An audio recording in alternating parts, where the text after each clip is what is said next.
Exercise 17.3 का ये रहा 13वां प्रश्न। नीचे दिए आंकड़ों के लिए एक पाई चार्ट खींचिए। जैसा कि एक बच्चे द्वारा एक दिन में व्यतीत किया गया समय इस प्रकार है। एक बच्चा का दिनचर्या पूरा दिया गया है 24 घंटे का, यानी सोना उसका 8 घंटे का होता है। स्कूल वह 6 घंटे में व्यतीत करता है। गृह कार्य 4 घंटे में लगाता है। खेल पर उसकी 4 घंटे का समय लगता है और अन्य पर 2 घंटे। तो इसका हम लोग एक वृत्त चार्ट बनाने जा रहे हैं। तो इसे भी हम उसी तरह अपने आंकड़े का विस्तार करते हुए केंद्रीय कोण मालूम करेंगे और इसके बाद ही पाई चार्ट बना पाएंगे। तो चलें इसके लिए एक आंकड़ा तैयार करते हैं। वृत्त चार्ट बनाने के लिए हम लोग मध्य, समय, संपूर्ण का भाग और केंद्रीय कोण थीटा, इस तरह हमने 4 कॉलम बनाया। सोना पर 8 घंटे, स्कूल पर 6 घंटे, गृह कार्य पर 4 घंटे, खेल पर 4 घंटे, अन्य पर 2 घंटे। इस तरह हमारा मध्य और समय प्रश्न में दिया हुआ है। यहाँ संपूर्ण का भाग और केंद्रीय कोण थीटा हमें नहीं मालूम है। तो इसके लिए हम लोग सबसे पहले समय की सारणी को जोड़ते हुए हम यहाँ कुल कितना लाते हैं। तो 24 घंटे का ये रिकॉर्ड है। तो ये जोड़ने पर 8 छो 14, 14 और 4 18, 4 22 और 2 24, यानी 24 घंटा टोटल हमारे पास समय है, जिसमें बच्चे का ये रिकॉर्ड है, आंकड़ा है। अब यहाँ 8 घंटे संपूर्ण भाग निकालने के लिए हम उसी तरह 8/24 करते हैं। अब इसे छोटा रूप में लाते हैं। 8 तिहाई 24 यानी 1/3, यानी 1/3 भाग। इसी तरह 6/24, 6 को भी काट दिए, 6 छक 24 यानी 1/4। इसी तरह 4 घंटे के लिए 4/24, 4 छक 24 यानी 1/6 भाग। इसी तरह पुनः 4/24, 4 छक 24, उसी तरह छोटा रूप में लिखते हुए 1/6 भाग। इसी तरह 2/24, इसे भी छोटा रूप में लाए तो 1/12 यानी 1/12 भाग। इस तरह हमारा संपूर्ण का भाग निकल चुका है। अब हम इसका केंद्रीय कोण थीटा निकालेंगे। तो इसके लिए हम 360 डिग्री से गुना करते हैं, क्योंकि केंद्रीय कोण किसी भी वृत्त का संपूर्ण कोण 360 डिग्री होता है। 1/3 गुने 360,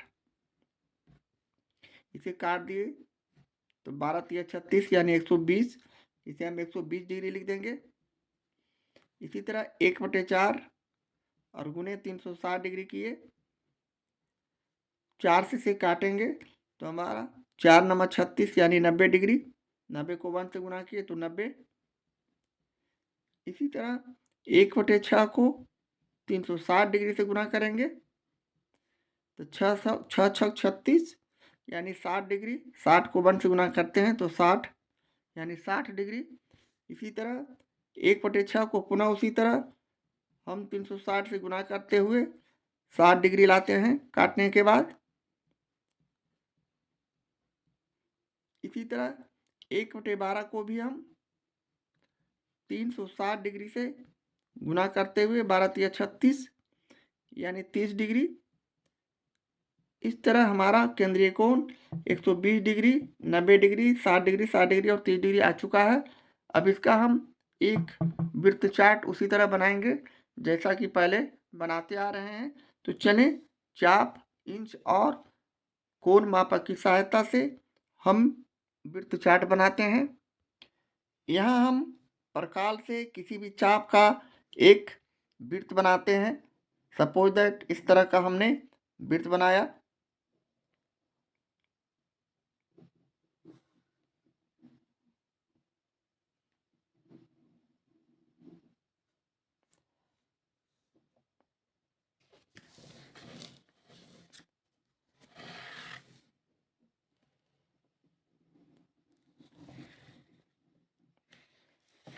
ये हमारा वृत्त हो गया।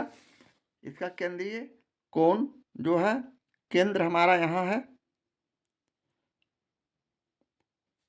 अब हम अपने इंच के माध्यम से इस पर एक लाइन खींचते हैं।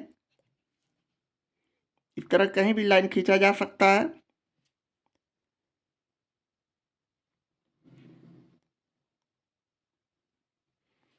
अब हम कोण मापक की सहायता से, जिसे चांद बोलते हैं, हम 120 डिग्री का कोण बनाएंगे।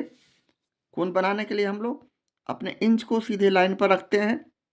इस लाइन पर 180 डिग्री का लाइनिंग है, यहाँ हम ठीक से रखते हैं और 120 डिग्री हमारा जहाँ आता है वहाँ हम इसका पॉइंटेड करते हैं। यहाँ 120 डिग्री है, इसके सामने हम यहाँ जाकर एक पॉइंट दे देते हैं।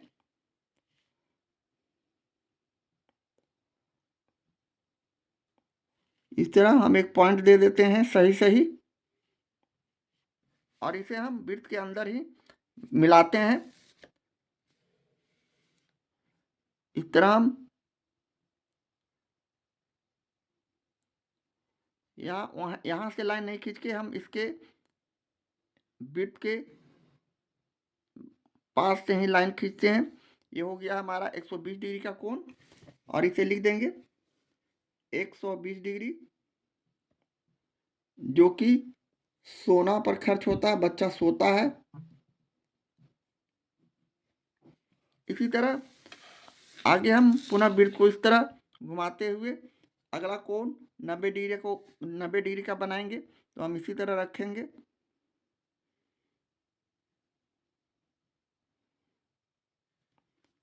ये हमारा सीधे 90 डिग्री का कोण यहाँ जा रहा है, तो हम इसे पॉइंटेड कर देंगे और पुनः हम इसे इस तरह मिला देते हैं लाइन को। ये बिंदु और ये केंद्र वाला कोण बिंदु को हम सीधे रखते हुए अपने वृत्त के पास ही लाइन खींचते हैं, और इसका भी हम 90 डिग्री लिखते हुए इसके इसके ये क्या चीज पर हो, स्कूल पर बच्चा इन्वेस्ट कर रहा है। पुनः हम इसे इस तरह घुमाते हैं और अगला हम लोग 60 डिग्री कोण बनाते हैं इस तरह लाइन रखते हुए।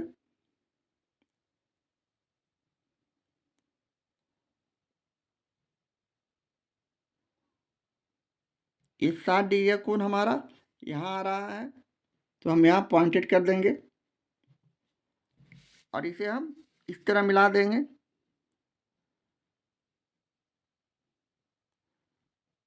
जो कि वृत्त के अंदर ही होना चाहिए, और यहाँ हम 60 डिग्री लिख देंगे। और ये 60 डिग्री हमारा किस कार्य पर, तो खेल पर खर्च, गृह कार्य पर बच्चा समय दे रहा है, तो यहाँ गृह कार्य लिख देंगे।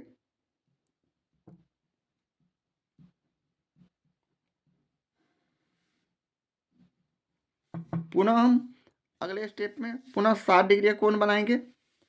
तो हम इसे पुनः इसी तरह अपने कोण मापक को लाइनिंग पर रखते हैं।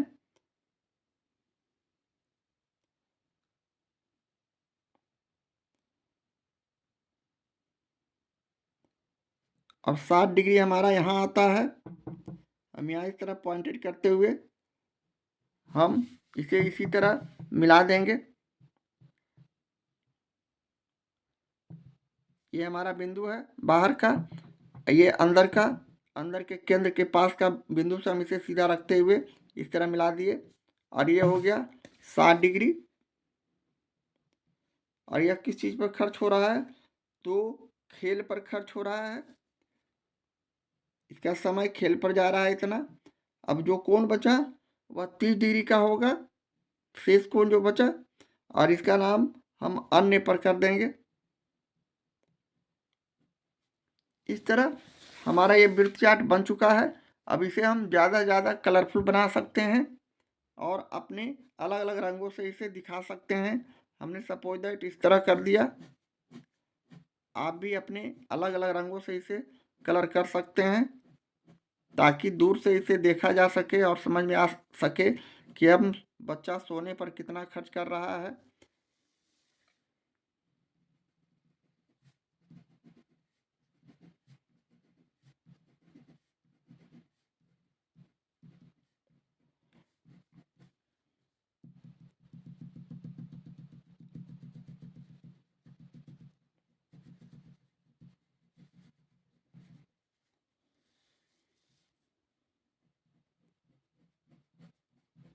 इस तरह हमारा ये वृत्त चार्ट बन चुका है और इस तरह हम इसका सॉल्यूशन करते हैं और यही हमारा इस प्रश्न का सॉल्यूशन है।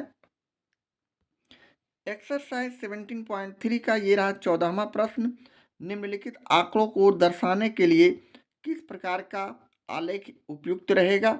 यहाँ सिर्फ आलेख का नाम लिखना है। जैसे पहला में किस राज्य के खाद्यान्न का उत्पादन, वर्ष और उत्पादन में इस तरह दिया हुआ है। इसी तरह दूसरा प्रश्न व्यक्तियों के एक समूह के भोजन की पसंद, इस तरह दिया हुआ मनपसंद भोजन, व्यक्तियों की संख्या। तीसरा में किसी फैक्ट्री के श्रमिकों के एक समूह की दैनिक आय, जो कि हमें वर्ग अंतराल के रूप में प्रश्न में दिया हुआ है। तीसरे प्रश्न में श्रमिकों की संख्या, तो हम इसके नाम लिखेंगे कि कौन किस चार्ट के अंतर्गत बनाए जाते हैं, इसका आंकड़ा किस तरह का होगा, इसका आलेख किस तरह का होगा। 14वां का ये रहा पहला प्रश्न, जो हमारा उत्तर दंड आलेख होगा, जिसे बार ग्राफ भी बोलते हैं। यह बार ग्राफ या दंड आलेख का क्यों होगा, क्योंकि दंड आलेख वास्तव में बराबर दूरी पर दिए गए एक समान चौड़ाई वाले क्षैतिज या ऊर्ध्वाधर दंडों द्वारा संख्यात्मक आंकड़ों को निरूपित करने वाले चित्र को कहते हैं। तो हम इसे सीधे दंड आलेख लिख देंगे।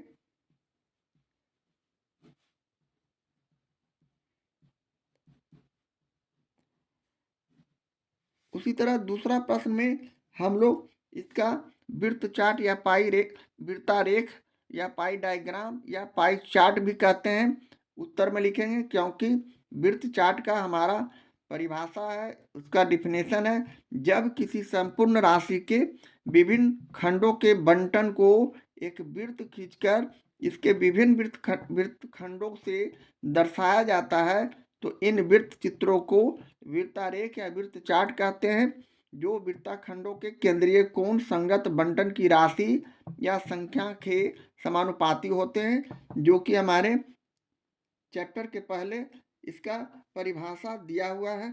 तो हम यहाँ सिर्फ वृत्त चार्ट लिख देंगे।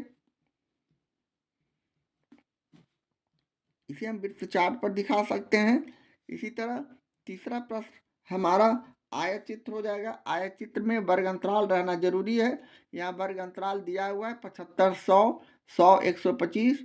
इस तरह ये तो सीधे सीधे हमें नजर आ रहा है, क्योंकि यह आयत चित्र का मामला है। तो हम आयत चित्र लिख देंगे।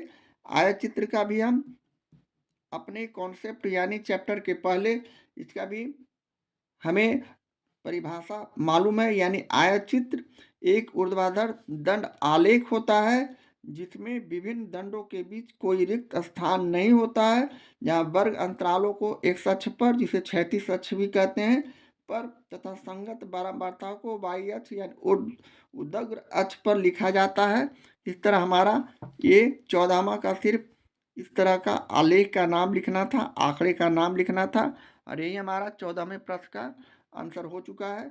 अब हम क्लास 10 के कुछ बच्चे द्वारा रिक्वेस्ट के आधार पर हम अगला वीडियो क्लास 10 के डालने वाले हैं, क्योंकि इस समय उन लोगों का एग्ज़ाम शुरू होने वाला है। तो चलते हैं अगले एपिसोड में। क्लास 10 का हम मैथ लेकर आ रहे हैं आप लोगों के लिए। हमारी वीडियो को देखने के लिए आप लोगों का बहुत बहुत धन्यवाद। Thank you. अब हम मिलते हैं क्लास 10 के प्रॉब्लम के साथ।